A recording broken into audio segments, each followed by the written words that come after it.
শিক্ষা নিয়োগ দুর্নীতির মতো এই পুরো নিয়োগ দুর্নীতিতেও সেই ওএমআর শিটের কারচুপি। সুতরাং অরূপ, এই তদন্ত আকাশ থেকে পড়ছে বা ভোট আসছে বলে সবে তদন্ত শুরু হয়েছে, বিষয়টা এক্ষেত্রে কিন্তু সেই রকম নয়। দুর্নীতির মারাত্মক অভিযোগে ধারাবাহিক তদন্ত হচ্ছে, এই অংশটা কিন্তু একেবারে তথ্য মানবে।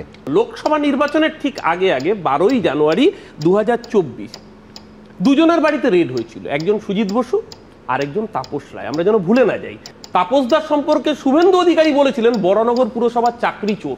আমরা বলিনি, কোট আন কোট বিজেপি বলেছিল বরানগর পুরসভার চাকরি চোর। 1 মাসের মধ্যে তাপসদা বিজেপিতে যোগদান করলেন, উত্তর কলকাতা লোকসভার প্রার্থী হলেন এবং তার ছেড়ে আসনে আবার সজল ঘোষই প্রার্থী হয়েছিল। তো বৃত্তটা সম্পূর্ণ হচ্ছে। শ্রমিক ভট্টাচার্য বলছিলেন যে আমরা বিরক্ত হচ্ছি ইডি সিবিআই এর ইয়েতে। তো আমরা বিরক্ত হচ্ছি, আপনি কার উপর বিরক্ত হচ্ছেন? নরেন্দ্র মোদীর উপর না নির্মলা সীতারমণের উপর? ইডিকে চালায় মমতা ব্যানার্জি না, সিবিআই কে চালায় অভিষেক ব্যানার্জি না? তাহলে আপনার বিরক্তিটা কার উপরে সেটা ব্যক্ত করুন। সেটা বলতে পারছে না সজল ঘোষ তার দলের প্রতিনিধি। আসলে আমার মনে হচ্ছে আমরা এরকম নয় তো যে বিরক্তিটা মাথায় মাথায় যে সেটিং হচ্ছে, যে অভিযোগ উঠে যাচ্ছে সেইটার উপর। বিরক্তিটা আসলে কোথায় শুনুন সেটাও ধরা যাচ্ছে। বিরক্তিটা হচ্ছে আপনি যদি সামাজিক মাধ্যম ব্যবহার করেন, আপনি যদি ফেসবুকে থাকেন, আপনি বুঝতে পারবেন আপনার ইচ্ছা হলো আপনি কাউকে ফ্রেন্ড রিকোয়েস্ট পাঠালেন। এবার কেউ পছন্দ হলো ফ্রেন্ড রিকোয়েস্ট অ্যাকসেপ্ট করলো, কেউ না হলে ফ্রেন্ড রিকোয়েস্ট রিজেক্ট করলো। এগুলো হচ্ছে ফ্রেন্ড রিকোয়েস্ট।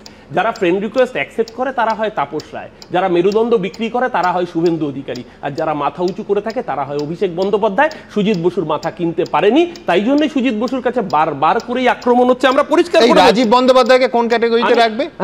উনি অ্যাকসেপ্ট করলেন না করলেন আবার ফেরত আমি আসছি মানে ওইটা কোন ক্যাটাগরিতে আপনি আরো ভালো বোঝাতে পারবেন। শুনুন, আপনার সাথে এর আগে আমি আলোচনা করেছি, আপনি নিজে একাধিকবার বলেছেন যে সিবিআই ইডির কনভিকশন রেট কত?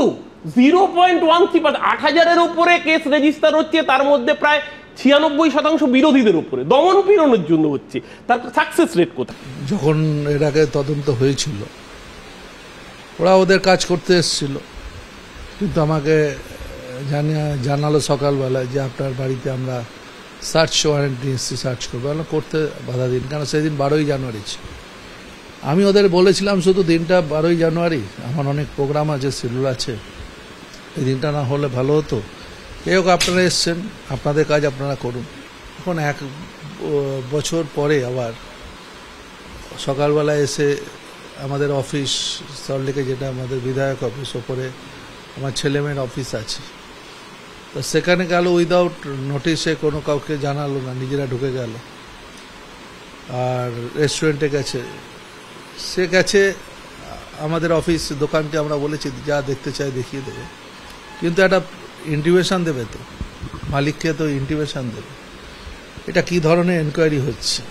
আমার মনে হয় সবটাই একটা ব্যাপার, বোগাস ব্যাপার। তার কারণ হচ্ছে সামনে নির্বাচন আছে, নির্বাচনের আগে যত পারো অপোজিশনকে, যারা এই রাজ্যে শাসন ক্ষমতা আছে, তাদেরকে যতটা পারো দুমড়োজ করো, চাপ দাও, নত স্বীকার করো। কিন্তু আমি পরিষ্কার বলি, নত স্বীকার করবার কোনো বিষয় নেই। তার কারণ আমরা এমন কোনো কাজ করি না যেটা মানুষ আমাদের বলবে কিংবা সোসাইটি আমাদের বলবে, এটুকু সাহস আমাদের আছে।